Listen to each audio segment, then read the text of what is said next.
And we are live with another episode of Comic Talk. Happy New Year. It is January 4th, 2024. And for those of you who don't know, Comic Talk's that show brought to you by The Keeg, where we talk about different comics that came out this week. DC, Marvel, Indie comics.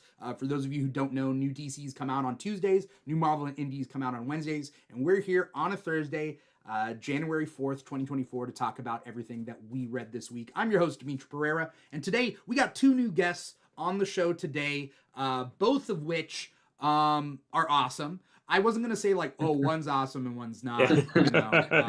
But one of them's super cool and one of them's kind of cool. One of them is just a super chill dude, and the other guy...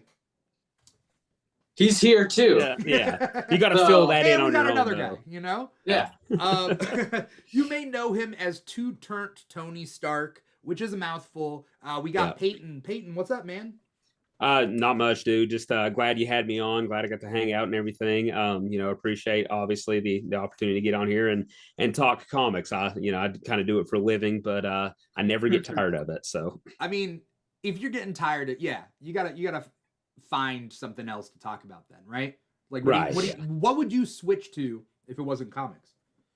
Probably sports. That would probably be like football and basketball and stuff. I know that's like a large jump. A lot of people wouldn't immediately make that connection. Yeah. But I like both. You know what I mean? Like I'm big into like, the nerd sphere, but I also I was an athlete in high school and played football and all that. And so I've always kept up with everything. So probably that. Okay.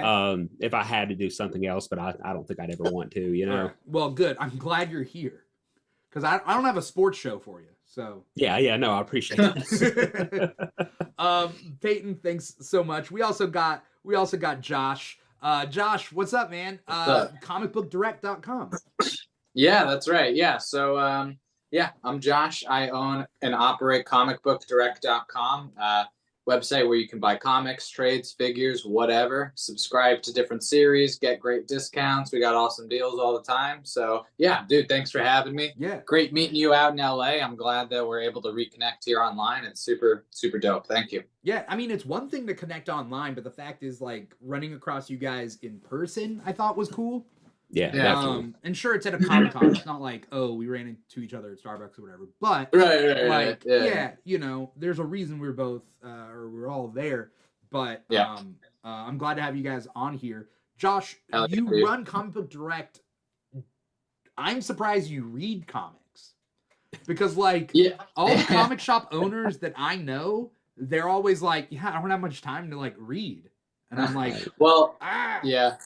I know. I did hear that a lot also. And honestly, in the beginning, it was a bit of a thing to juggle. I think after my first 3 months of being open, I did find myself finding a hard time figuring it out. Yeah. Well, not even fatigued, but it was just difficult to find the time.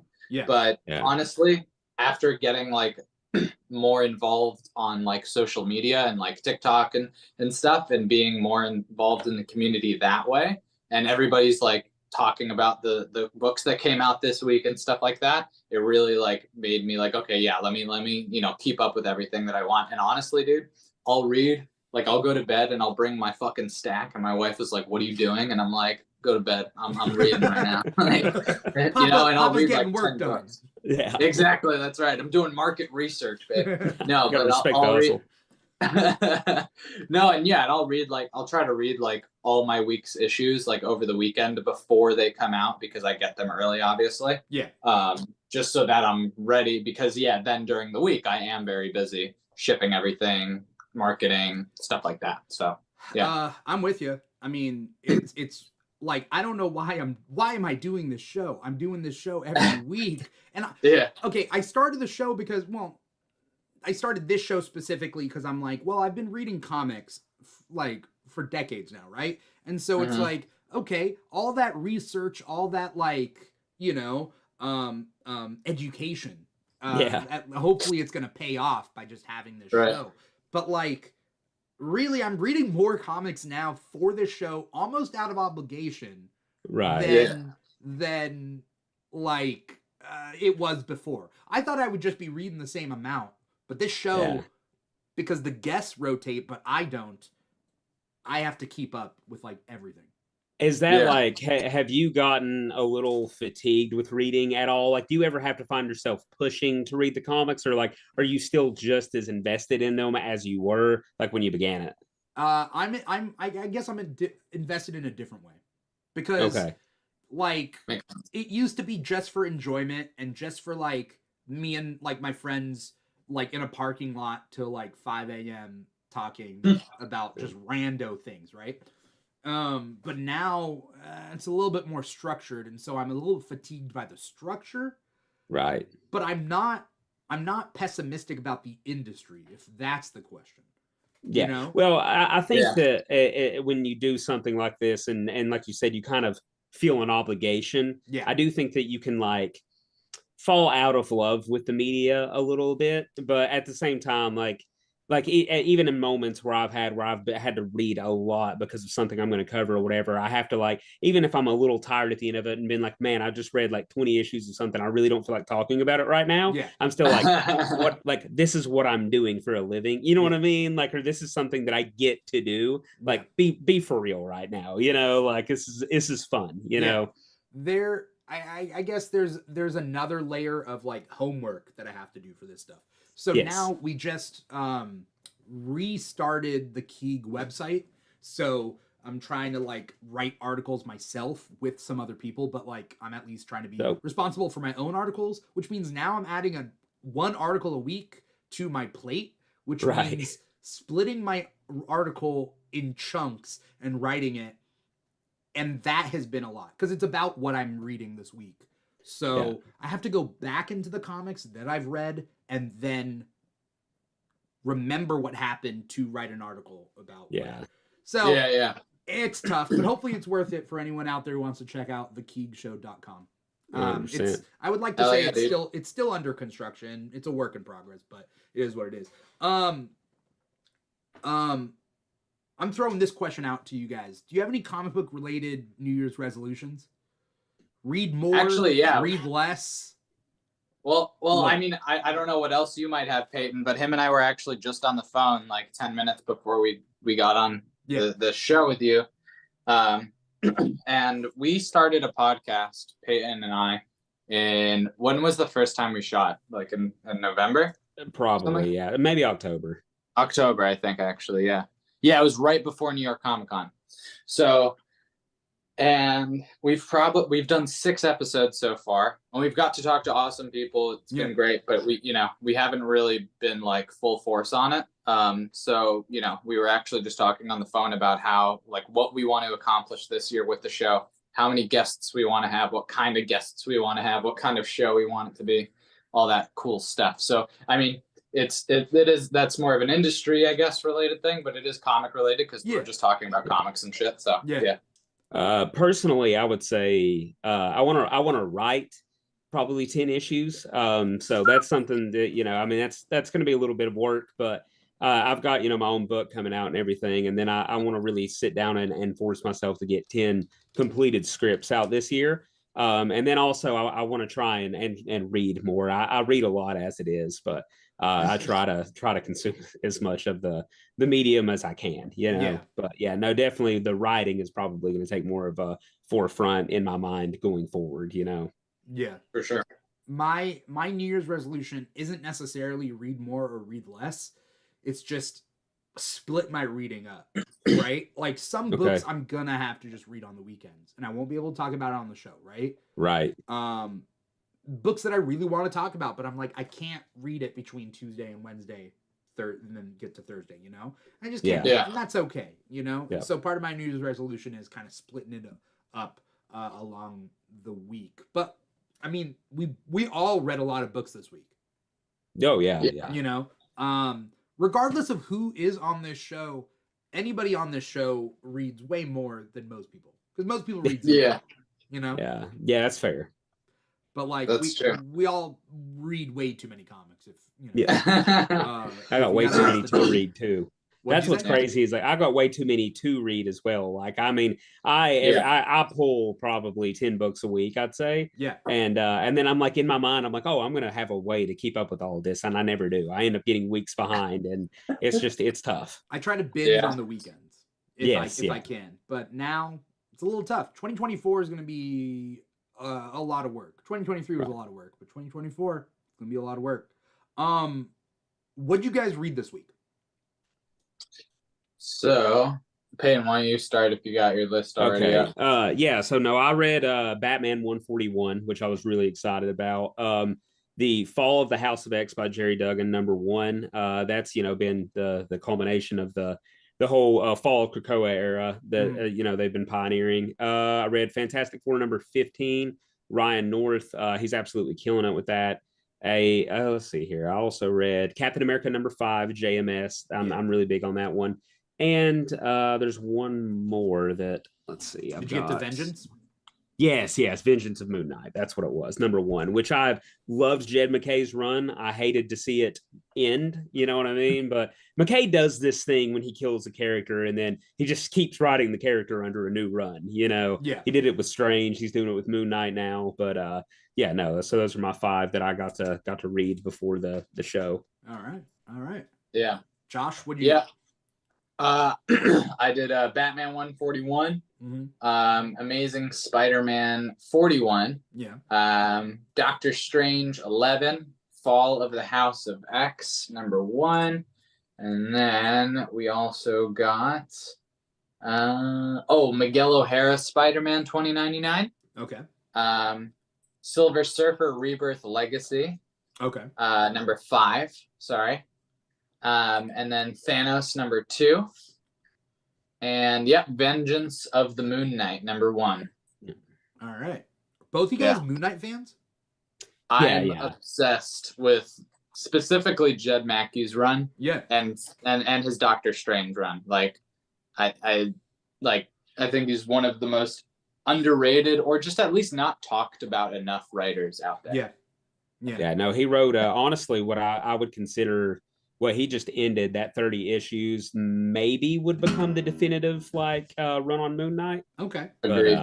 100%. It's extremely good. But I'm a big Moon Knight fan. I liked Jeff Lemire's run on Moon Knight is kind of what got me into the character. I don't know if either of you are familiar with the 2014. I haven't read it. I'm not a big Moon Knight fan. Not that Moon Knight is bad. It just takes a lot for me to continue with him. So I did read a good chunk of Jed McKay's run, and then I stopped. Okay. So, it's worth picking back up if you can. Okay. It really is, especially how it ended. Like the issue 30 went, and this first Vengeance one went. It's also very culturally speaks to me very culturally. So.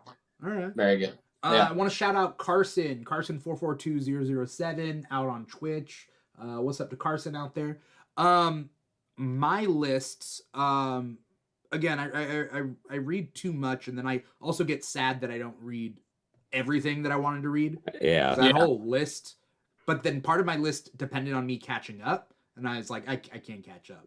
So like there's like Blue Beetle, like I fell behind, and really need to get back on Blue Beetle because I love Blue Beetle. But what I did read though, I read Captain America 5, Fantastic Four 15, Batman 141, Fall of the House of X #1, Amazing Spider-Man 41, Doctor Strange 11, Shazam 7, which has been really amazing.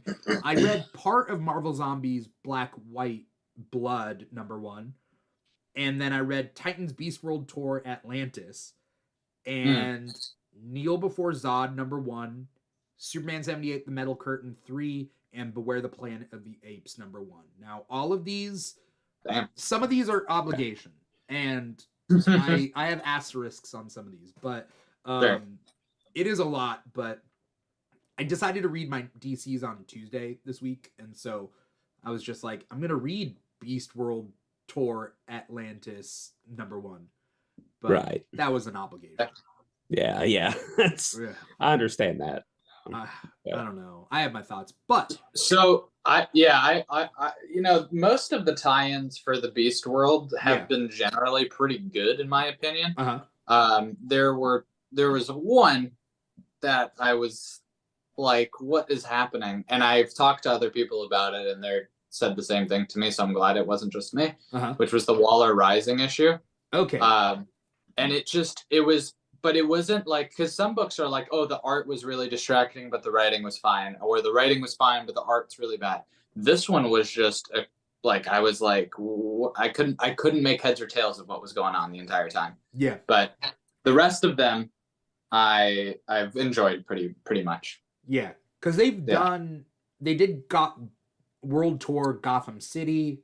Yeah, They did Gotham, Central City, and Metropolis, and now Atlantis.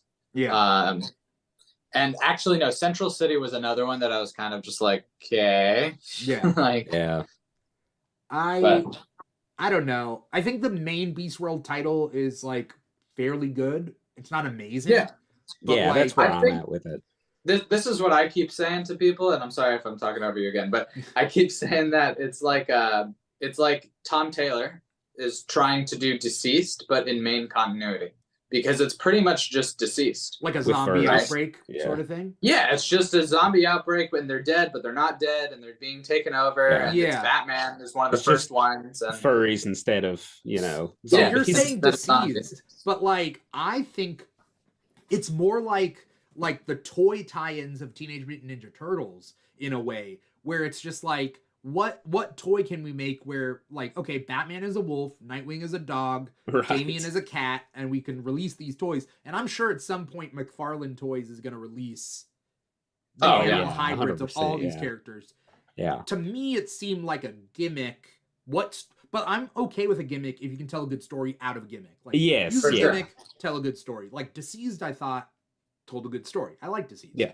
Oh Same. yeah, I did too. Yeah.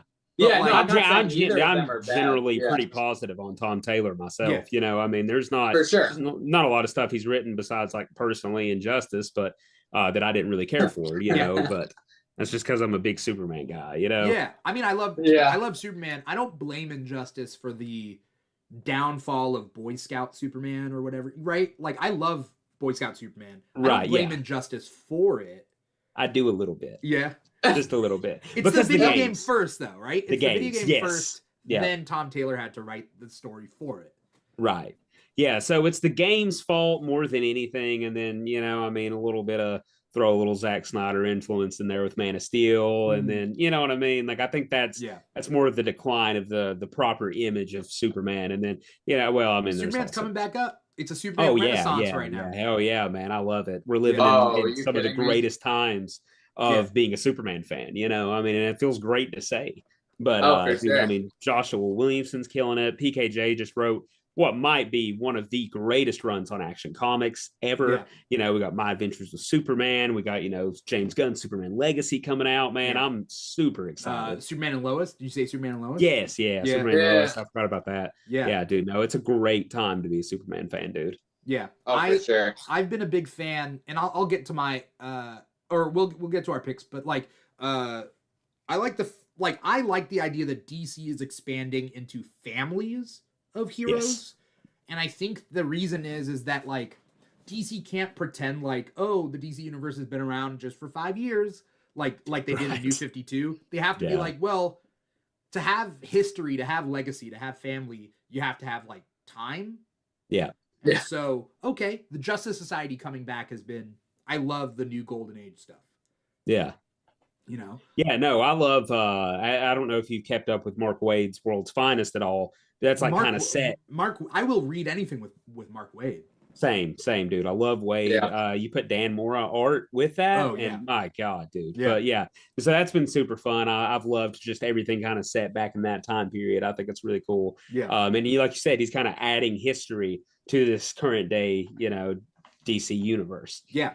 Yeah. I didn't want to like Batman Superman World's Finest just by premise alone, because it takes place in the past, and I don't there are other series that have come out like from Marvel that like, oh, it's Spider-Man in his college days, and then like you don't really tell a new story. It's just kind of another like a nostalgic, you know, trip. The Thing also had a title where it took place not right now, but like Clobbering Time or whatever. Yeah, no, Clobbering Time was fun. That one was a different one. There was one before that where I think it was just called The Thing, and like Okay. But it takes place in the past, and it was like, well, anything that happens here, what does it matter? But Mark Waid, the way he writes World's Finest is like everything matters still. Yes. Like yeah. they'll get characters to pop back. Like Yeah, so what he modern did time. with like, so he wrote his first 5 issues with World's Finest. Yeah. That had the Devil Neza as like its big, villain, and then he right after that, which was set in current time, wrote the Batman versus Robin, which set up Lazarus Planet that had the Devil Neza as the villain again. So like he had already established this character, you know what I mean? That supposedly had been around years and years. I thought it was a really, really cool thing. But yeah, I agree with you 100%. I usually don't like stories that do that, but his have been really, really good. Yeah. I mean, yeah, I love Mark Waid. What are you guys' picks of the week for this week? Because I will let you guys pick first. Okay. First. Yeah, so I'm actually maybe surprise pick here. Okay. I'm going to go Fantastic Four number 15.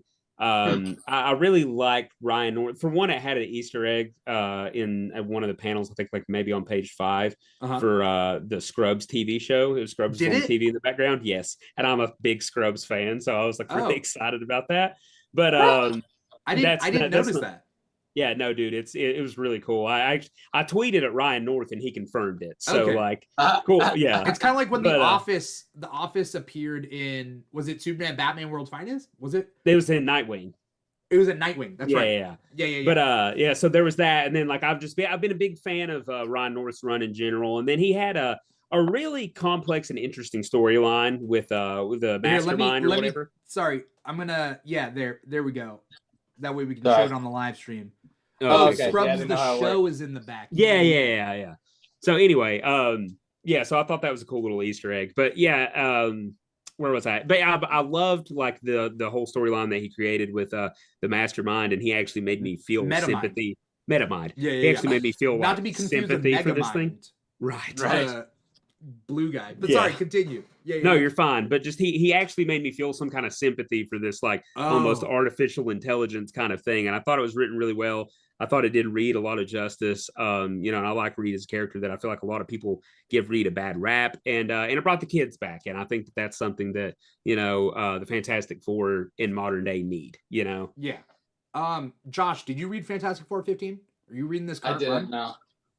No, I read the first like 4 or 5 issues of that run, and I haven't kept up. It's just one of the ones that's sort of fell off for me. Just whatever. I mean, I like Ryan North, but I think, and I heard that this sort of changed course after like issue 6, but my issue with it was that it was just sort of like, felt like disconnected and just like a family story every issue. And it was just kind of like la-di-da-di-da, whatever. Yeah. And maybe I should have just kept up with it because it sounds like it's gotten a lot different. But I think I read the first like 4 issues and I just was like, yeah, okay, don't like.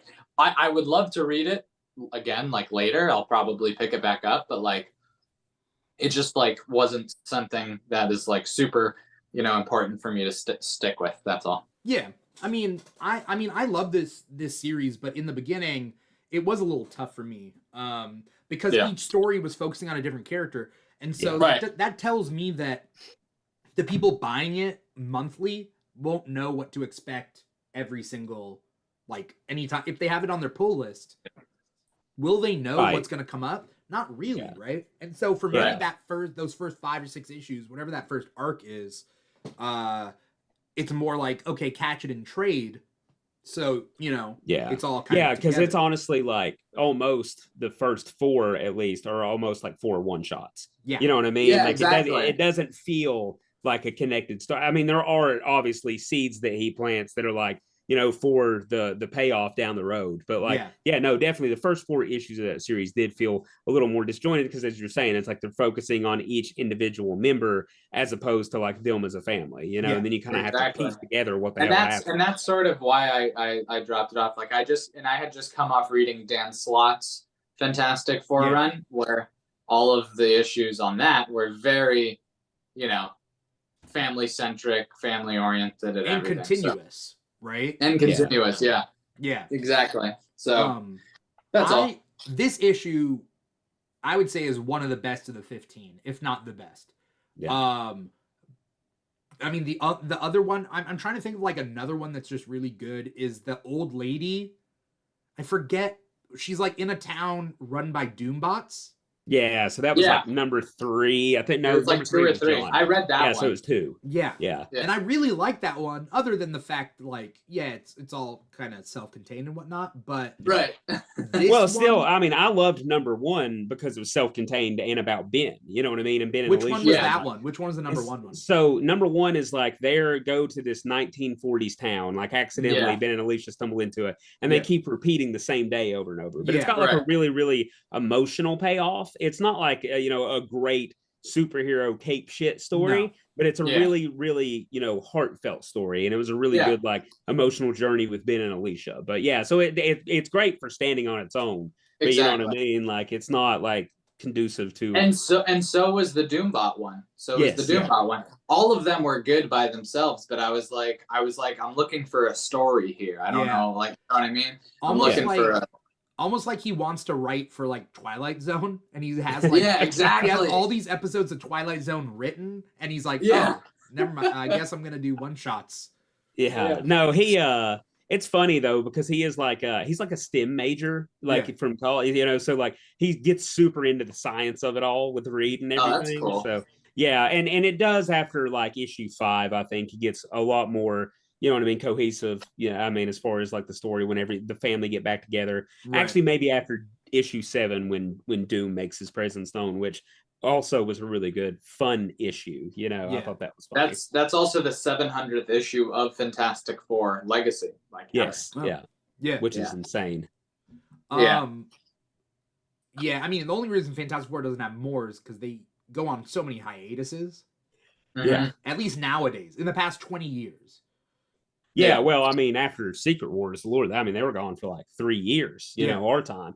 Yeah. Which was good. That was also an issue with Marvel and Fox, I heard. Yeah. It was that like Jonathan Hickman really did write almost a perfect ending for the Fantastic Four as well. Like Secret Wars was a Fantastic Four story. You know what I mean? It was a Doom and Reed story, and like it was, in my opinion, maybe the perfect send-off to those characters, and then 100%. But yeah, no, part of it definitely was that like Fox still withheld the rights, and like they were like, we'll kind of put them on the back burner for a little bit. So there was definitely part of that too. But yeah, they took like a 3-year break in comics, which is a long, long time. Oh, for sure. And also like to compare it to something like Spider-Man that's on issue like 950 or something, but Spider-Man comes out twice a month, where Fantastic Four only comes out once a month. So it's, before Josh, we get to your pick of the week. It just reminded me of this T-shirt that I have. It's like a Marvel T-shirt, and it has one of the covers of Civil War with all like the bunch of characters. Right, they're standing there, kind of all there, all the heroes. But the thing is this is back when the merchandising rights, they were like, no X-Men, no Fantastic Four, nobody we don't have the rights to. So they overlaid other characters that weren't in the Civil War comic, but that were alive. So like Ant-Man is like overlaid in it, and that's funny. Like Scott Lang, and like over the Fantastic Four. So there's no Fantastic Four on the shirt, even though there's such a big part of the Civil War comic. Goofballs, dude. That's so funny. But anyway, Josh, what's your pick of the week? All right, so I'm going with Vengeance of the Moon Knight #1. Was it that good? Well, so here's the thing for me. There's a bunch of reasons I'm picking it. Yeah. The first one is all the different covers. If you look at the cover A, it's beautiful. But then there's the foil, and it's probably one of the nicest looking foils I've seen. It's one of my favorite foils like from this last 12 months. Then you've got what is Greg this called? Capullo did one, didn't he? Yeah, I'm looking at all Greg the covers Capullo. right now. I didn't prep all the covers. But now this makes me want to prep it literally for right now so I can show it. But yeah, continue. Yeah, well, so then we've got Vengeance of. I've got another one. Hold on, let me see. Where is it? I'm trying to find the. Whatever, it's fine. But yeah, the Greg Capullo cover, there's a Frank Miller cover, and it's not bad. Like, it's not amazing, but it's not bad. Yeah. And then there's an EM Gist one. I'm not sure who that is, but it's actually super, super nice. Anyway, so there's the covers, right? Yeah. That's the first thing. But the second thing is the first part of the story where it really shows like the Midnight Mission like as his friends, and like how much they actually care about him, and like the whole like group aspect to it. And I'm like a sucker for like a good like group, like loyalty and like respect. Like those things are super important to me as like a person, like, you know, in my friend groups and stuff like that. And so the fact that they were, you know, acting the way that they were towards him, like really like trying to pay as much due respect as possible. Like one thing that they do in the book is something called sitting Shiva. Mhm. And in Judaism, sitting Shiva is basically where you stay home for a week and you like, you know, to mourn the death of somebody. And so even though all these guys aren't Jewish, they knew he was Jewish, and so they did that. And then you also see not only that, all of the other heroes like Captain America, the Fantastic Four, even Ben Grimm comes like, oh, I think he's like the he like comes as the rabbi basically to you know, carry out the ceremony and everything, and do all of the things and carry out the tradition rather. And so, you know, so like I said earlier, like culturally it spoke to me a lot. And and also at the end of issue 30, it ended really well where Mark basically says a Jewish prayer of death and whatever. Anyway, so the whole just concept of this whole thing between all those different things were super awesome for me, between the covers, between, you know, how the Midnight Mission, you know, is paying their respects to him. And then also on top of that, it had a killer last panel with you know, setting up the next issue. So between all of those things, premise? I don't even know, because is he dead? Is he not dead? Yeah. Well, so the Black Spectre kills Moon Knight basically in issue 30, and so in this issue, it's basically the Midnight Mission, you know, kind of taking over as Moon Knight. But then in the last panel, you get, I mean, I you know, it's out already. If you don't mind, I'll show you. Yeah. By the way, I just put in the full slideshow of all the variant covers for anyone watching us live. Hell yeah, dude. Carson just says, I gotta catch up on World's Finest, and yes, you do. So hell yeah, bro, it's fantastic. So on the last panel, he kind of comes back basically, but this is his suit. So he's no longer in his, you know, white Moon Knight suit. Yeah. Yeah. Well, we also don't know. It's like kind of mysterious. It's like, is it him? Is it not? Okay. You know what I mean? Like, but if you read Doctor Strange, I kind of took it. Yeah, I kind of took it as like he's doing the same thing. Right. Wait, which one? He could be. Okay. You mean Doctor Strange when he dies? Oh, yeah. So there's Death of Doctor Strange. So McKay did all this. He wrote Death of Doctor Strange. Then he wrote a new series just called Strange, which is about Clea. Yeah. And then, you know, but it turns out at the, you know, we find out through all of it that, you know, Doctor Strange is actually alive.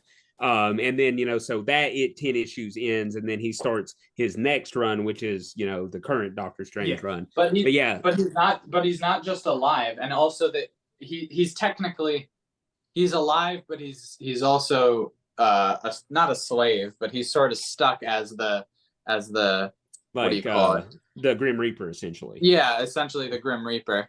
And so Dr. I think Strange that he's Doctor Strange. Oh, okay, but he's not currently, right? He's not currently, not anymore. Yeah. But what I'm saying is, I think the writer, because the writer who wrote that run of Doctor Strange is also writing this Moon Knight. Yeah. And so I think he's kind of doing like the same kind of a thing, but with Moon Knight, and maybe in a slightly different and more original way.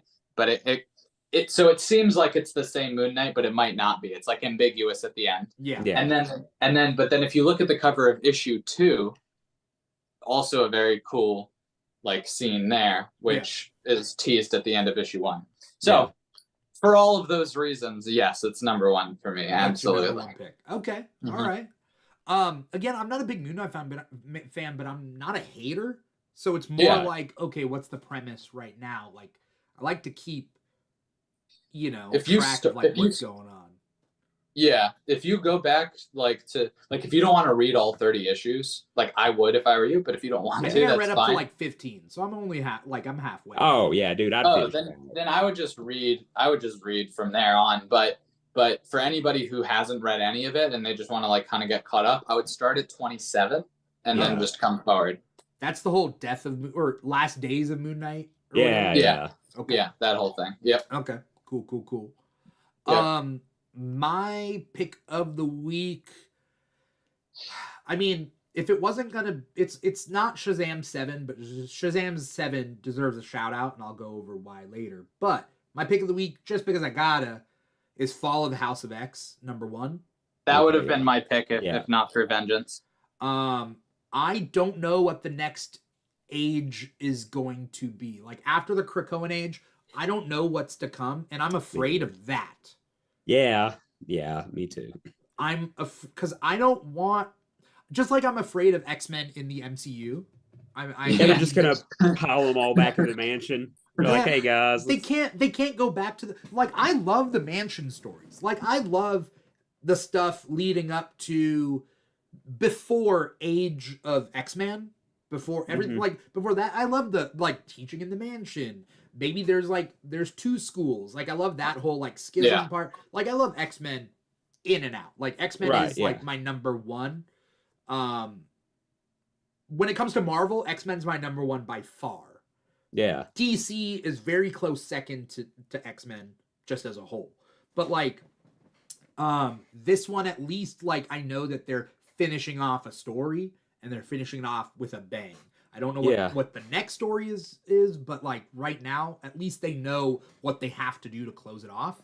And so a lot of this is getting the band back together, which gets me every time. That trope of like getting the band back together for one final like I don't know. I love the screwball special. Fastball, yeah. Or fastball special. Well, he does both, right? Like he takes it from the fastball to the extremely screwball, gruesome.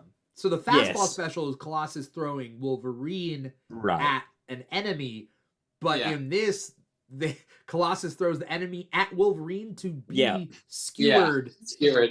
Which is, I would say, a little unlike Colossus, but it is like Colossus now. Like Colossus has gone through a lot of changes. Right. Well, and that's kind of like what we're seeing with almost all of them, right? Like Kitty, like, kind of adopting this new. It's funny because like every era, Kitty turns into somebody else almost. You know what I mean? Like she's growing up. It makes sense. You know.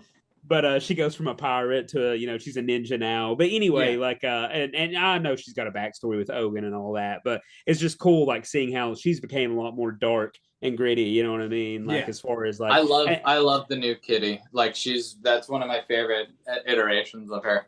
The ninja Kitty? Yeah. Shadow Cat with a K. I mean, I like Pirate Kitty personally. Like I like the Marauders Kitty. Yeah, I did too. I liked Marauders. But like, I mean, I like Kitty in general. Like Kitty, me too. Yeah, Kitty as a whole, as a character, is roughly like how you kind of chart the Marvel universe. It's either her or Spider-Man, but like basically, they start off really young and they are at their current age right now, right? Yeah. So, Kitty's been through a lot, but yeah, it's just funny though because like. Kitty's clearly an adult, and then they keep Pete like, you know what I mean? Like, he might be in his early 20s, like they just don't want, they keep like knocking Peter back down to the point where his life at least resembles somebody in their early 20s. To be fair though, that was me, and I'm in my 30s. That was me like a couple years ago.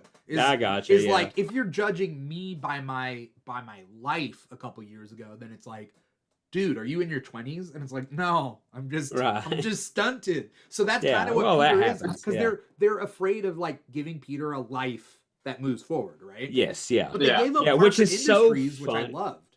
Yeah. But it's so funny because like so they released 4 preview pages for the new Ultimate Spider-Man where he's like, married and has kids and everything, which I'm super excited about. But Pete's first line of dialogue on those preview pages are like, he's looking in the mirror. He says, well, Pete, you're not getting any younger, which is hilarious because in 616, he's basically been getting younger for years, Yeah, exactly. Yeah. I mean, I think it's more like the way I've been judging Peter recently is that he's still older, but for sure. But he's just schlub. Like he has a roommate. He doesn't have like a committed love interest. Like he's just kind of going through the motions. Parker Industries though was him stepping up. Yeah. And then fell. Yeah, then they brought him like, back down though. Right. You know, they're like, that's too much, guys. It is what it is. Yeah. Whoa. Yeah. Somebody came in and they said, "What? A company? No. Right. It's like he owns a what?" Yeah. It was so cool. Yeah. Which is funny because the whole Parker Industries comic stuff came out before the Insomniac game, right? Yeah, I think so. Yeah. If it came out at the time, he would still be in Parker Industries. Like, I feel like they would have leaned into that gadget stuff. Yeah, I think a so. lot more. Yeah. You know? I think you're right. And I think the problem is that it became too Tony Stark adjacent, and especially with the criticisms that Spider-Man had in the MCU, with people calling him Iron Boy Jr., and the comics started to make a more clear divide. You know what I mean? Of the character, but for branding purposes, right? Yeah. But the video game, he has so many gadgets. He has so video many games gadgets. definitely. I think they had already, or it's actually timing wise. So I think they might have ended Parker Industries, and then the game came out that same year, if I'm thinking correctly, because it's around the time Secret Empire happened is when Parker Industries collapses or whatever, because that's a big part of it. So yeah, I would say it's like that game probably came out with all those gadgets, and then they're like, damn it, there's a lot of money we missed out on. That makes me wonder. But right. I'm having to look it up. Sometimes, because I'm sure you guys are the same way, because we've been reading comics for a long time. Sometimes I'm like, oh yeah, that was like a couple years ago, right? And there's like, no, that event happened 20 years ago. Yeah. I was like, oh, what? Well, dude, that's like recently I was talking about the original Ultimate Spider-Man in a video of mine, because I'm rereading it right now. Yeah. And I haven't read it in years. And I kind of said something. Somebody's like, "Oh, well, they in a video on TikTok," and somebody answered me, and they're like, "Oh, well, they mentioned what you're talking about, not far down the road." And I'm just like, "Oh, well, dude, I forgot. It's been a long time since I originally read it." Yeah. But I just finished reading it from beginning to end a few months ago, and I loved it so much. And my wife got me the every single issue which one of the Ultimate Spider-Man, the original Ultimate Spider-Man single issues. I mean, I credit Marvel. It was called Marvel.comics. I don't know how old you guys are or whether you guys are old as me, but when I was a kid, there was something called Marvel.comics, and essentially was Marvel being like, hey, all these Ultimate comics, you can just read for free on our website. So awesome. It was all motion comics. So you would click on the panel to a next panel. And it made it cool to kind of read. But I was reading Ultimate Spider-Man, Ultimate X-Men, Ultimate Fantastic Four, and the Ultimates for free on their website. That's crazy. That hooked me. That was them giving me drugs. The fact is they have a fan for life, because not only reading comics, because I had been reading comics on and off, but when you get someone hooked on a weekly or monthly basis, that's a habit that forms. It's like watching a TV show every week or soap operas every day. People have to watch it every day. They're going to lose the story, right? Yeah. So I don't know. Comics are crazy, but that really, their free whatever that they did ends up making them money, which is cool. Yeah. Yeah, definitely. I wish they do more incentivized stuff like that for new readers. Nowadays they do. They have some free comics that are on Marvel. Unlimited. I think Marvel Unlimited. and DC but you don't have to buy the app to do it. There's just stuff. Okay. Yeah, it's something they're called Infinity Comics now. Are they free? The Infinity Comics? Yeah, I thought those there's were some the ones past behind the stuff paywall. too. There's some past comics that are free to read. Okay. On DC, yes. I don't know about Marvel Unlimited, but on Marvel Unlimited, they have. Yeah, no. DC Infinite definitely does free. Yeah. I know they give freebies on there, but I think Marvel Unlimited is actually the opposite. I think their Infinity comics are behind the paywall. I think you have to pay. Yeah. Okay. I can't remember, but I think so. Which is why? I'm all about getting new kids. I was gonna say new kids. Kids are the biggest part. You got to get new kids into buy comics. But what I mean is, people in general, new readers to read comics is like a huge thing. You know? Yes, 100%. Got to bring in new blood. Otherwise, it's gonna be us when we're 60, being the only people, and that's a problem. You know? Yeah, and I don't know how they incentivize right now. You know what I mean? Because that's even something I was talking to Josh on our podcast. Yeah, was just like people's attention span and interest in buying month-to-month books is probably at an all-time low. Because like even right now, I'm seeing a lot of people would rather just buy a trade, you know, and knock it all out at once. Yeah, you know? It's kind of a double-edged sword here, because the reason I think it's contractually, like, they can't release a comic live on the app because of contracts with stores, right? Like stores get first, like at least for a week before they can even do premium releases on the apps or whatever. But like, so almost like you can cut out the stores and release them the day of, and more people might read them on the app. But I wouldn't want to cut out the stores. No, you can't. In fact, it's almost like where the stores are right now is a problem. We have to expand the stores. Yeah. To then allow people to read them week to week. Yeah, and I think you have to make stores more, you know, accessible and hangout shops, and you know what I mean. Like, here's a question for both you guys, because both of you guys live outside of California, and I'm in California. Everything that I want is like a hop, skip, and a jump away. Like, it is like I have numerous comic shops in my city, right? So if you go to comicshoplocator.com and you look up near you guys, are there a lot of comic shops near you? Me personally, I mean, not really. So my local store is about a 40-minute drive. So I'm like, 35, 40 minutes every Wednesday going over there, you know, talking to the guys, picking up my books, and then, you know, 35, 40 minutes back, which is actually why I started working with Josh in the first place with Comic Book Direct, because it's just, there's a lot of people that live in rural areas that really don't like, for me, I'm spending gas money, I'm spending time, you know, like a lot of people can't do that. You know, so I think what Josh has going on with Comic Book Direct, where he can just send it straight to your door, you know, is like a great way of like getting people invested in reading. But there's like, I can get to, you know, a couple different stores, but they're at least 30+ minute drives away, you know? Yeah. And that's really, you know, and, you know, I think the store closest to me isn't that far. It's probably 20, 25 minutes or whatever. But you know, the biggest issue for me was more just like time, like, you know, they close at 5 or whatever it was, you know what I mean?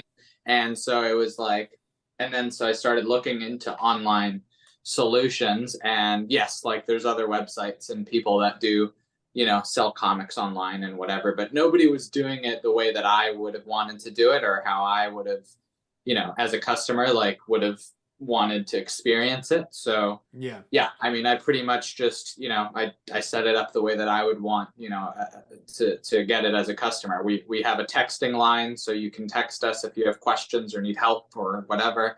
We board everything with resealable bags, so that, you know, because I hate it when people don't do that stuff, you know.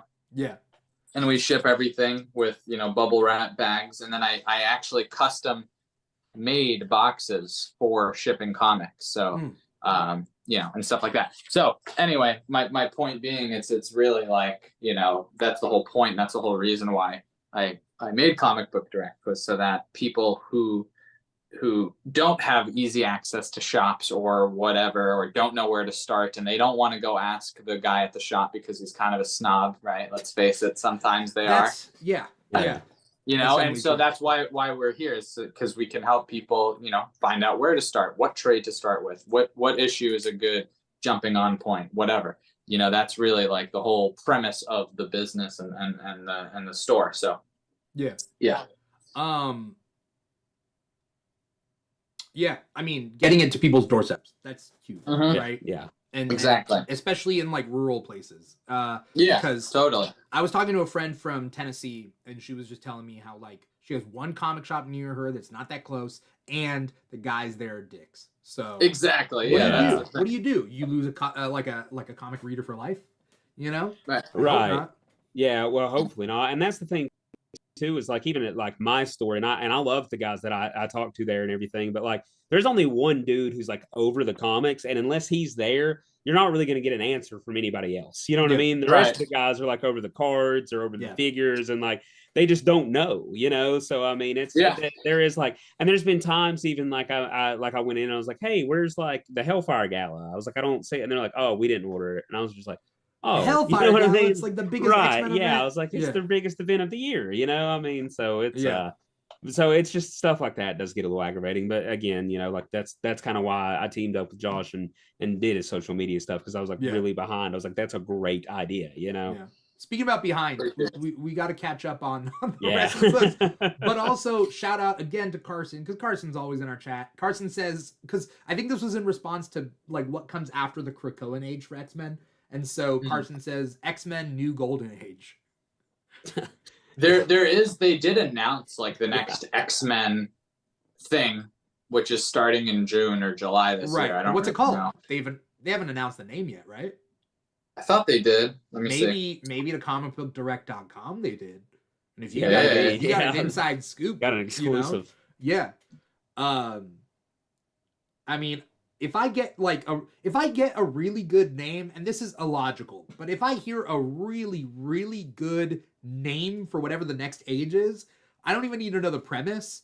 I think they could rope me in, right? Yeah. Like, for sure.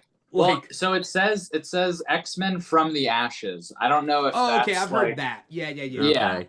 I don't know if that's the name just of too the vague. thing. I don't know whether I think that's probably just their transitionary kind of arc into whatever's next, right? Yeah. But also back to what you were saying about like being worried about what they're doing next. I'm really worried about how they're going to treat Professor X. Like I'm like what they're going to, you know what I mean? Like I don't know. Are you going to like make him Professor X again? Are you going to like is he still going to be what he is now? I don't know. I don't think there's enough trust there with Charles anymore to like you know, I mean, are they going to lean into the fact that he consistently chooses mankind over mutants? Like, are they going to lean into that and like make it that like, I mean, I guess that's an option, but that your like peaceful idea is really just like respectability politics? I don't know. Right. It depends on who Marvel has behind the scenes, because in editorial or whatever, the editor's office. Yeah, because they just moved Tom Brevoort, I think, from the Spider-Man office to the X-Men office, if I'm not mistaken. Editor. Yeah. So I don't know. We got a lot of comics that we read this week, so we'll try to hit them all. For sure. But Captain America #5. Let's go with that. It's been a really good run. I'm liking it. I love Payton, it. Yeah. You've been reading it, right? Yeah, so I love it. Cap's one of my favorite characters, if not my favorite character. JMS is one of my favorite writers. I'm glad to see him back in like the Marvel sphere. But I love what he's doing with his storytelling, like of, you know, balancing Steve's past with the present and kind of tying both of those stories in. But it's been fantastic. I like the art on the book a lot. I think JMS is doing a great job, and I'm excited to see where this first arc finishes. Yeah. I like the villain in this. For some reason, I think it works. Cool. And I don't... Yeah. It doesn't make sense that it works right away, you know? Like, but...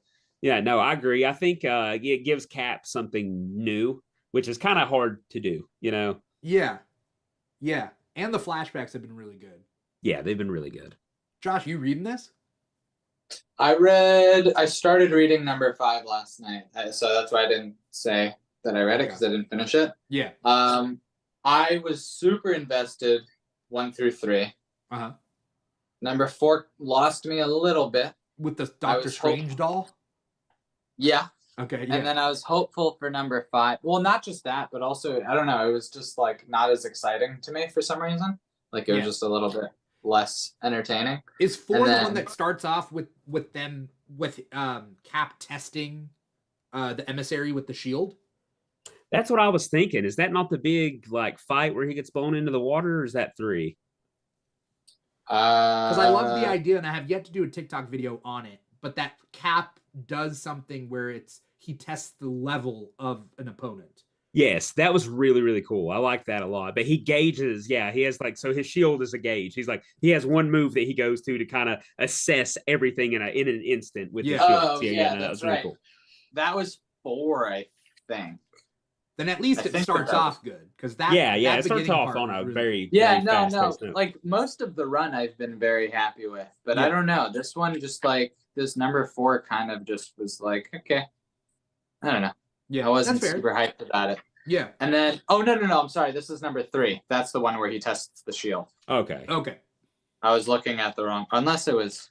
I forget don't what know. happens in number 4. Again, it kind of Whatever. like blurs together. If it happens in number 4, then great. But yeah, like I said, I was very happy with it. Yeah. I was very happy with it for the first 3 issues. I was hopeful for issue number 5 to get like better for me. Obviously, you guys liked it, so it's The fine. flashbacks, I I don't think, know. the flashbacks are the important thing in this. Yeah, I issue. agree.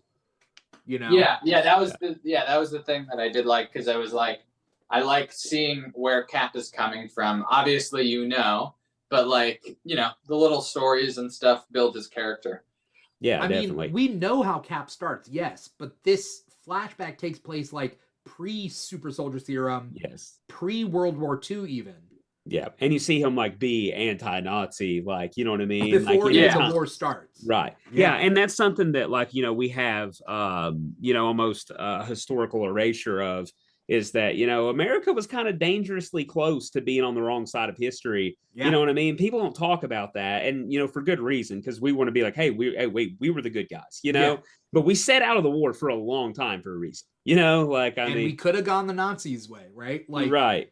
And that's what this kind of like, and that's kind of what this dives into, is like, Steve pushing back against those ideals leaching in to, American culture, So I really enjoyed seeing that, pre-Serum, he was already fighting the good fight, Yeah. Well, that's why, I mean, Cap is more than just the powers. He's the heart, right? Yeah. And so when people say Sam Wilson can't be Cap because he doesn't have the powers. So are you saying like the Hulk could be Captain America? Right. Yeah. Are you saying Baron Zemo can? Because Yeah. he I think he has powers. Anyway, the point being is like, I don't know. I get upset at that. We all read Batman 141 though, right? Yeah, 100%. Yes. Josh, what did you think about Batman 141? Because it's funny because according to the premise, the story ends with this issue, but it doesn't end. No, right. That's Zdarsky's just keep on it's trucking. The conclusion. You know what I mean? Like, and it's like it's not the conclusion of anything. Yeah. Every one of his arts have just been like straight into the next story. You know what I mean? Like he doesn't give any time to breathe. Yeah, exactly. I enjoyed it a lot. I know a lot of people were upset with the whole the Joker coming back and whatever, and like all this stuff and whatever, but like we knew that was gonna happen, like whatever. So I don't know, I'm excited to see where it goes with the Joker, because like I was telling Payton earlier, we were talking about like we are seeing like, or we did have like a long like breather, I guess, away from the whole Batman and Joker dichotomy. Batman and Joker conflict and all of that stuff. So yeah, I don't know. I'm excited for it. I liked it. I like the whole setup and everything. I really did like the fight between him and Failsafe. Yeah, I thought it was cool. In this. Yeah. This wasn't gonna be my pick of the week, but there was a moment where I was reading it that I was like, it's possible this could be my pick of the week, depending on what else I read. But this was one of the first books I read this week, so I don't like Zur-En-Arrh though. I don't like. Really? That. Yeah. What don't you like about that? Like, you don't like the concept, or? I mean, I guess maybe the execution of it. I think Zur-En-Arrh is very hokey. I like the I mean I can buy into the idea that Batman essentially has like his created like almost a split personality of like, I'm the guy who gets shit done. Right. But when you bring in the multiverse, I'm not a big multiverse fan, though I do think DC does the multiverse better than Marvel. I'm not a fan of like what they did in Zdarsky's run, where He collects all of the Joker peers through the eyes of all his multiverse things, so everybody goes insane or some. Right? There was something weird like that. So he create. I cannot remember his actual name. Right. But he was the Red Mask in the other universe that Bruce goes to. But yeah, he basically makes sure that there's a Joker in every single universe by driving them nuts. You know, right. Yeah. So, but yeah, then that. Also in like this current, like this Zur-En-Arrh collected all of the Zur-En-Arrhs from like every universe. You know, that's like part of the story that I don't need. I don't need Zur-En-Arrh in Bruce's head with Adam West Zur-En-Arrh. Right. Like I thought the multiverse stuff was really cool in issue 900. Yeah. And like, you know, where he gets the help from the other Batmans, but like that, it should have ended there. You know, but, like I'm with you. Yeah, the multiverse of Zur-En-Arrh Batman. I don't know what that. But yeah, like some of the down to earth stuff in this issue I thought were the best stuff. It's fail-safe fighting Batman trying to outthink him. And then there's also while fighting Zur-En-Arrh in his own mind, right? So cool. But I mean, I liked this issue. It's just, you know.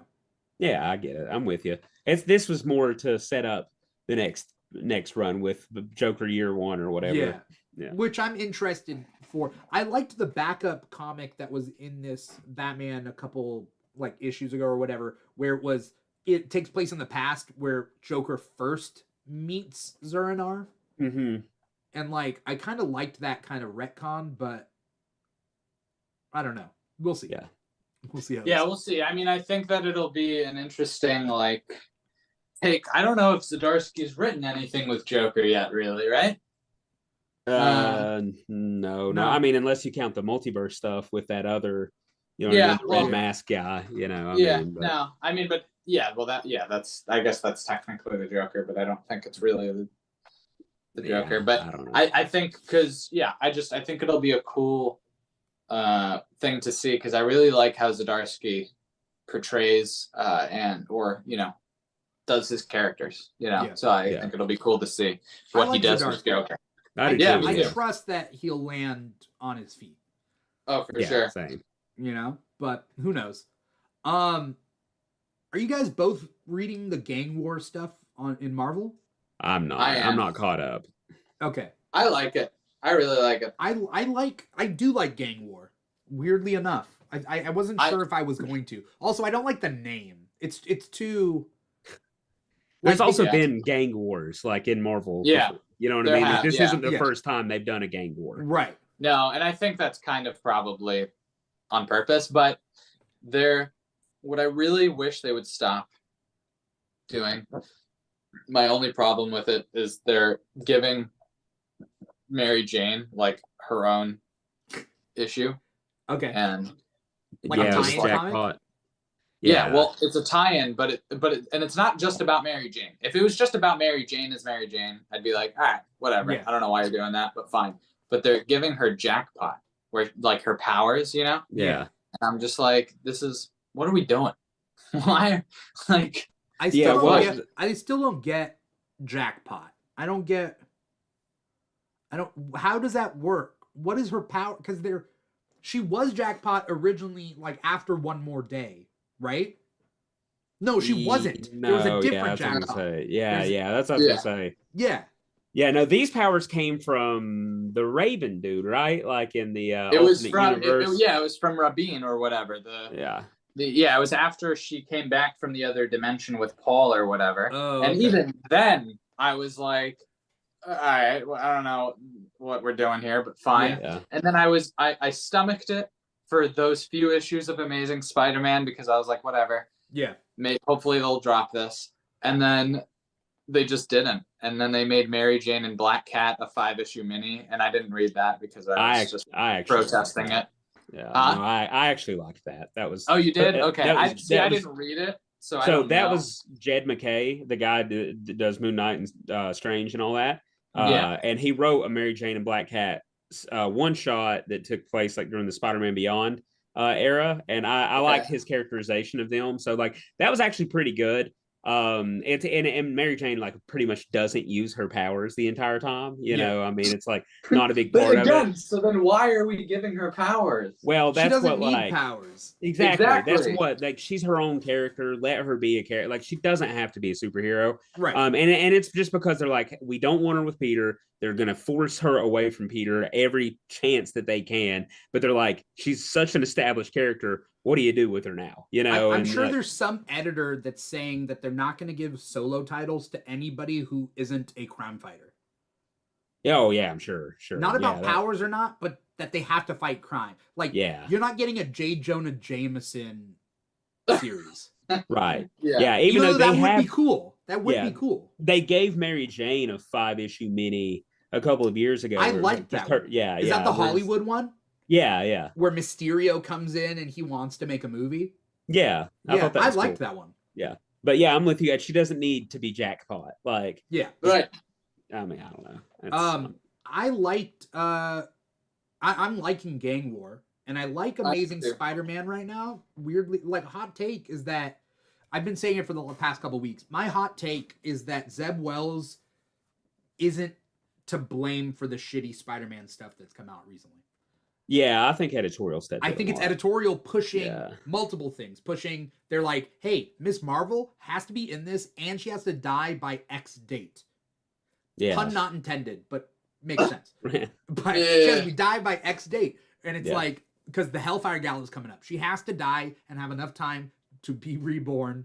We got to figure this out. We got to keep Mary Jane and Peter apart. We got to do X, Y, and Z. And yeah, Sam you got to Wells force is probably like, in. I'm just going to buy... Okay, I guess I'll just write the way I think I can jump through these hoops. My bigger issue about the Amazing Spider-Man stuff isn't even those things. It's I'm a very big Ben Reilly fan, so I hate that they what the fuck, like, what are we doing? Like, they screw over Ben Reilly any time they bring Ben Reilly back, they screw over. That's all. But it's not even like because what I like about Ben Reilly so much is that he is more Peter than than Peter's Peter, because he's more of a loner than Peter is, because he really has nobody. Yeah. You know, like all that stuff. I actually liked the Beyond stuff because of that same reason, where it was like his only solace and his only like way to really live a life as he thought was a good life was to be a part of the Beyond Corporation, right? Yeah. Like, I thought that was very Invincible-esque a little bit. Almost, actually, now that I'm thinking about it a little bit, reminds me of where I think Payton's book is going with All-Star. But anyway, I liked that whole thing. And that I learned recently was also Zeb Wells. But my point is now he's this fucking demon character who's almost a joke. If you read any of the recent, even the Dark X-Men books, he's a joke. Like, you know, they can't make him serious anymore. And now they're doubling down and making a Chasm miniseries. And I'm like, want to make Chasm work. I don't know. I'm sorry. I'm sorry you're a Ben Reilly fan. Yeah, that sucks. That's really what it is, you know? That guy's meant to suffer. He is. I know, and that's fine. Dorian Gray's painting. You know what I mean? Yeah. And that's fine. Like, but that's what I enjoy about him. I don't want to see him win particularly. That's not what his character's about. But they've turned him into this like demon joke. Like, you know what I mean? It's like, I do think, that's what I was gonna say. I do think it's funny that every time he pops up somewhere else, I think it's that every other writer hates it so much they're literally just satirizing it almost. Yeah, because like he popped up in like Seven Slaughters, and same thing. Like Deadpool just like rips all his clothes off essentially, and like turns him in, or like starts mimicking him. You know, like even in the movie, even in Across the Spider-Verse, fucking Andy Samberg is funny. That was funny. But anyway, that was funny. But anyway, so that I hate that. And then my other problem with Amazing Spider-Man mainly is the art, to be completely honest. Yeah. Every time Ed McGuinness comes back, I'm fucking ecstatic. But you like Ed McGuinness? I thought so, because some people don't like Ed McGuinness. I don't know how you McGuinness on certain things.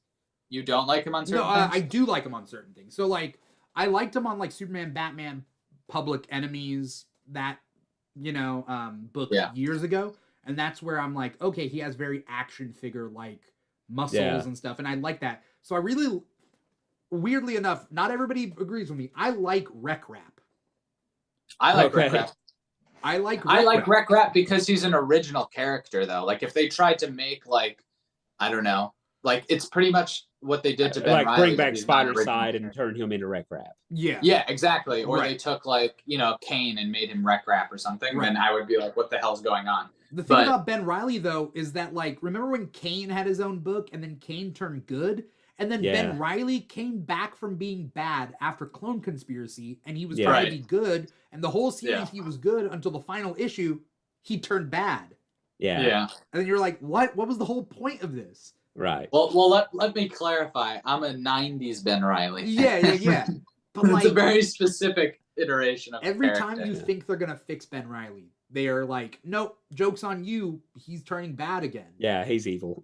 Okay. There was a good one actually called the Last Agenda or whatever, the something agenda, the clone agenda or something. By Lost Agenda. The Lost Agenda. Okay. J.M. Dimithri Wrote it.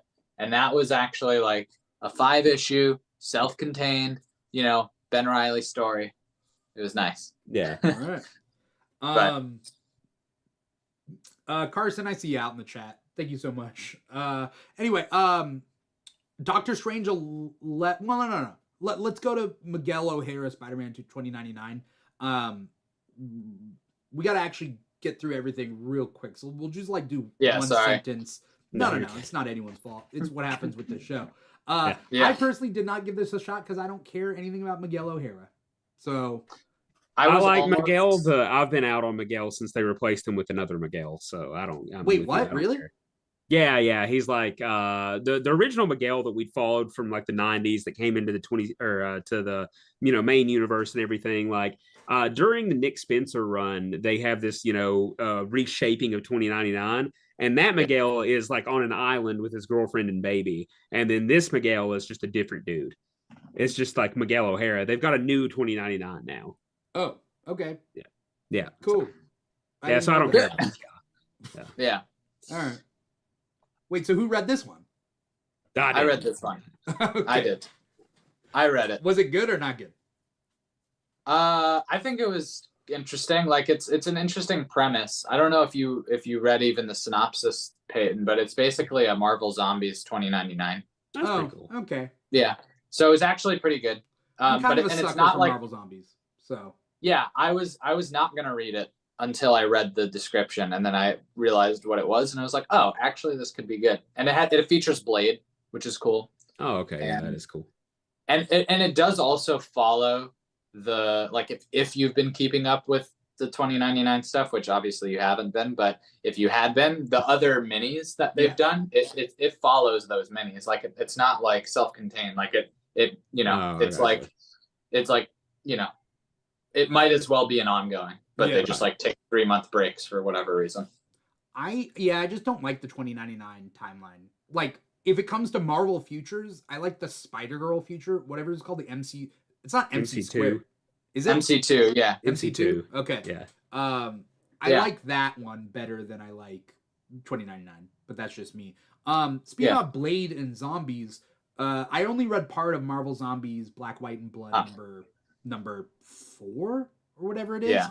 And the first issue, all of these are anthologies and they don't take place in the same universe. Right. So like it's just like zombies across any Marvel universe and multiverse. And that's also why that kind of goes on the back burner for me, and I don't read it immediately, is because they're anthologies, Right. I'll probably be reading it in like on a plane or something, you know what I mean? That's probably the next time.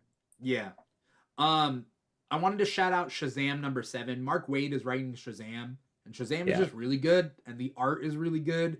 And it's Dan Mora and Mark Waid. How can you Is it Dan Mora on this one? How well, was no, not on 7. But he was like, he was on the first arc. Yeah. I mean, just Mark Waid, just in general, but like, I do like Shazam. Shazam is one of those characters from DC that has a lot of heart. You know? Like, I don't know. Not much more I can say about it. Did you guys read Doctor Strange 11? Yes. I haven't, no. Okay. Loved it. It was good. It was good. It was just I- magical baby runs amok, you know? That Well, actually sounds pretty good. I mean, I was more of a sucker for. Actually, no. Now that I'm thinking about it, was that number 10 where he basically like leaves General Strange to like get fixed? Was that number 10? I think 10 finishes. Yeah. Okay. Yeah. So I'm confusing them. I did. Okay. I feel the same way as you then about Yeah. 11. Okay. I'm getting them mixed 10 up. was 11. good. It was good, but Yeah. yeah, it was not. It looked like the writer needed a break and just like wrote something quick. Yeah. It Yeah. seemed like a very quick write because it was like Yeah. whole original characters ish because it was the crime ring of crime or the circus crime circus, whatever. It was point, but then they like created new characters and they were just like, all right, let's just literally have a magic baby pop in and out and like let's Yep. run after the baby. That's literally the whole issue. So it Yep. doesn't take much thought past that. Thanos 2, is the Thanos book good or not good? I like I like issue it. 1. Okay. Christopher Cantwell's on it, and he's a pretty good writer generally. Okay. Yeah, but it's Um, also like not main universe, right? Is that I guess not. It's an Illuminati. Yeah, I guess not because it's Illuminati, but it's like fantastic. It's Reed Richards, Blue Marvel, Doc Strange, and Iron Man. Yeah, it's definitely not main universe. Now that I think Yeah. about the dialogue box that Iron Man has, it's like almost like the superior Iron Man stuff. So, Oh, okay, I got you. Interesting. I They guess should it's mark that that universe. accordingly. I hate it. Dude, yes, I hate that they don't. Like- you know, I mean, it's yeah, you kind of just have to know.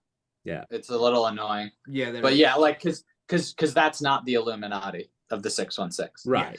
right? Are there Illuminati? Is the Illuminati still around in 616 or no? They I don't- kind of got thrown back together at the beginning of Ultimate Invasion, but they're not like Yeah. Yeah. meeting on purpose. Yeah. You know what I mean? Right. Like, but yeah, no, Yeah. I wouldn't say that they're like in circulation. You know? Yeah. Yeah, but I thought it was but I think that that's kind of how they've always been. You know, you don't know that they're meeting until you know that they're meeting. Like, But they Right, are yeah. meeting though, right? Like in the past, the Illuminati did meet consistently, right? Yes. Yeah. yeah, but also even then, it was like every time they did meet, it almost seemed For a like they purpose. are meeting generally.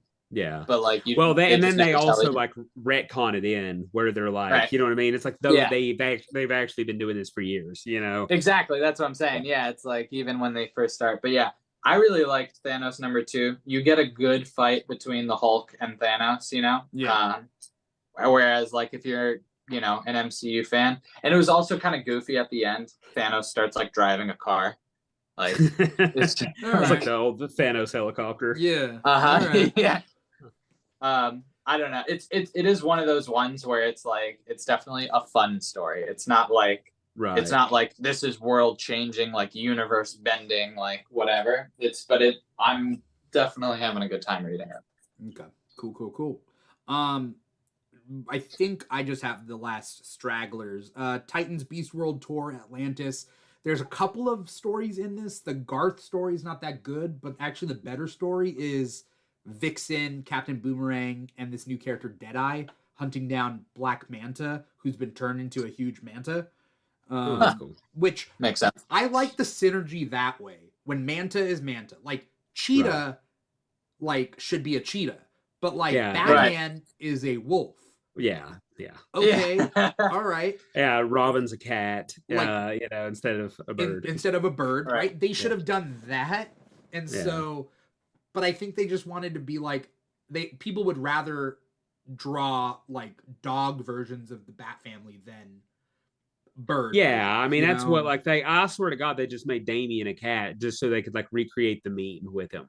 That's all it was. Is that what it you is? know? Oh, Yeah, okay. yeah. They did like the cat memes where you know what I mean, like the yeah. I think they So just that's turned Nightwing into a dog so that he could wag his tail. I think that Yeah. people just wanted that, you know? yeah, mhm. 100%. But like in this one, Dolphin turns into a dolphin. Great. I'm all Yeah. for that. Like Yeah, the synergy there, I guess, but it is what it is. Kneel Before Zod number 1. I'm not interested in this. I'm just not Really? interested in villain solo books. You need to really like Is it a villain solo? it's Yeah, about yeah. Zod and his family and Zod running his Oh. planet, and it's kind of interesting. I'm gonna keep with it, but I'm just saying like this No, would be I'm an with you easy there. book to drop. Yeah, I'm with you there. I'm the same way. Like when I read the first like 2 issues of like Joker Who Stopped Laughing. Yeah. And there was a few reasons I stopped reading that, but one of them was because like why is there a Joker solo book? What are we Exactly. What's the purpose? Yeah. Now, Poison Ivy, Yeah. on the other hand, great solo book. But is she really a villain? Like She's Yeah, that's not. anymore. I Yeah. mean, well, she kind of is. I mean, she kills people, but like, she's not a villain. She's not planning. Well, actually, I don't know where she's at right now. Because in the beginning, she was planning on destroying the world, and then she stopped, and then I haven't kept up for a couple issues, so I don't know. got it. Superman 78: The Metal Curtain, number 3 is a sequel to the Superman 78 comic, which is a sequel to Superman 2. And so this one introduces like a Russian Cold War theme, and it has Hal Jordan as a pilot, but not as a Green Lantern. And then it has Metallo, which is just a Russian project. Yeah. Yeah, I knew that from issue 1, but that's all you know Yeah. what I mean? That's all I So kept it up is with. what it is. I mean, I like it. It's just kind of nice to see. Like, it was the introduction of General Lane, who you don't see in the Superman movies. Right. So, That's cool. it's like, all right. That's cool. And then Beware the Planet of the Apes, number 1. This is part of Fox's or Marvel's 20th Century imprint, which has Planet of the Apes, Predator, and Alien comics. And so, like, they really just have 3 different related titles. This is a prequel to the original movie, whereas the Planet of the Apes miniseries that took place was a midquel after the James Franco movie. So, like, they're kind of in 2 different universes because they're supposed to be 2 different universes. Yeah. But this one is going back to the original timeline.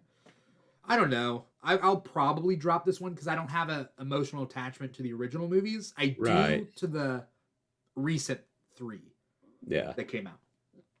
And then everybody forgets the Wahlberg one. Like, there has been no follow-ups on the Wahlberg Wahlberg movie. But on the Marky Mark verse. Yes. Yeah, probably rightfully so. But. Yeah. But it is what it is. But altogether, I mean, we all read a good amount of books. And I think we hit them all. Did we hit them all before we get going? I think so, yeah. I mean, it's... I think we so. hit them all. I want to thank you guys so much for coming on. Hell yeah, dude. This first time, a good way to kick off the new year. Before we get going, though, Payton, where can we find you? What do you got coming up? Anything you want to plug? Yeah. So definitely, I'm 2-Turn Tony Stark on all my platforms. Give me a follow. I talk comics, every day. I am currently writing my own comic. That's the big thing I would love to push. It's called All Star. We just ran a successful Kickstarter campaign for it, which I'm very excited about. The art team's working hard on it, and you can pre-order that book now with comicbookdirect.com.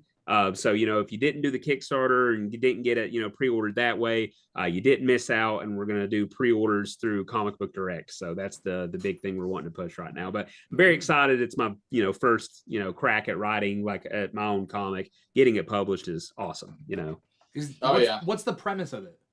So it's a coming of age story. We've got like this teenager who's had this like perfect life, right? Like, great parents, was a superstar athlete, super popular, whatever. All of a sudden gets a horrible accident, nearly dies, and then gains his powers and ends up because he gets his life saved by the government, through some connections with his dad. He ends up working for them. But the whole premise of this is that now that he has powers, he's going to kind of learn what it actually means to be a human and actually face real difficulties and challenges now. You know what I mean? Because he's had this perfect, beautiful life, you know what I mean? And so then, almost reversal. Yes, yeah. Everything's going to hit the fan after he becomes a hero, I mean? So. Yeah. All right. Yeah. Hell yeah, dude. I'm super excited to see how the arc goes. Yeah. Yeah, and I'm pumped, man. It's like I said, I've got the first 5 issues like mapped out. Yeah. I'm currently scripting the second right now, but I'm excited about it, man. I think it's got potential, I mean, it's I know I got like part of it's promoting it, I mean, but I genuinely think that people will enjoy it. So All right. Oh yeah. Cool. Josh, where can we find you? What do you got coming up? Anything you want to plug?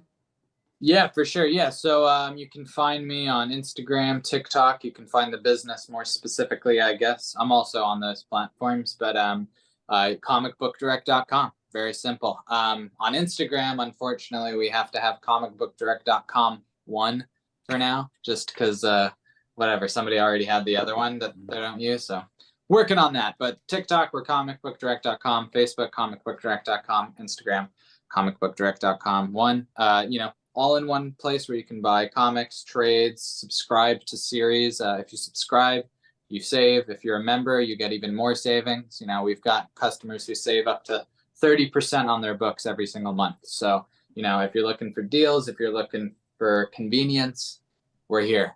So yeah, definitely check us out. And yeah, we've like Payton said, we are All Star is the first comicbookdirect.com exclusive book. You can also pre-order Flame, which is a book by a creator big on TikTok named King and Queen Lion is what he goes by there. Yeah, you can pre-order all 15 issues of that. We're working on getting more indie titles up there, so there you go. All right, cool. Thank you guys so much for coming on this show. Thank you to people out there who are watching and or listening. If you're watching us live, you're watching us on twitch.tv/The Keeg Show or youtube.com/The Keeg Show. Shout out to Carson442007 out there for chatting with us in the chat. Carson says Batman is just going to go on hiatus and let Joker take a lead. I mean, I don't know. Maybe. We'll see. If you're watching us live there, or you're listening to the podcast wherever you get your podcast from, Apple Podcasts, Google Play, SoundCloud, Spotify, and iHeartRadio. We also got thekeegshow.com now, mostly for written articles, but you can definitely keep in touch with what the Keeg has to offer, thekeegshow.com. If you're on social media, TikTok and Instagram are two biggest ones, at The Keeg Show, but we're also on Facebook, Twitter, Threads, that sort of thing, at The Keeg Show /The Keeg Show, pretty much anywhere on social media, including Patreon, where you can choose to give back to the Keeg in any subscription tier that you want, if you want to. So definitely stay tuned, or look into that. ComicShopLocator.com. Find a comic shop near you. And then other than that, that's pretty much it. This is Comic Talk. We do this here every Thursday night at 5 p.m. Pacific, 8 p.m. Eastern. But we also got the Keeg Talks, and that is every weekend. We're doing 2 episodes this weekend. One is the things that are coming up in 2024, and then one is for What If Season 2. But we have that, and then we have State of X, a new monthly podcast that we're going to do, where we talk about, everything that happened in X-Men comics for that month. So, lot going on. Definitely stay tuned. Instagram and TikTok are probably the easiest ways to keep up with everything. But once again, yes, thank you, Payton. Thank you, Josh, so much for coming on. Thank you, man, for having me. Absolutely. Yeah. Thanks, man. Good way to kick off the year, Yeah, absolutely. For sure, dude. Thank you guys so much for watching and or listening. I'm your host, Dimithri Perera, and this has been Comic Talk for the week of January 4th, 2024. Take care, everybody. Bye-bye. See y'all.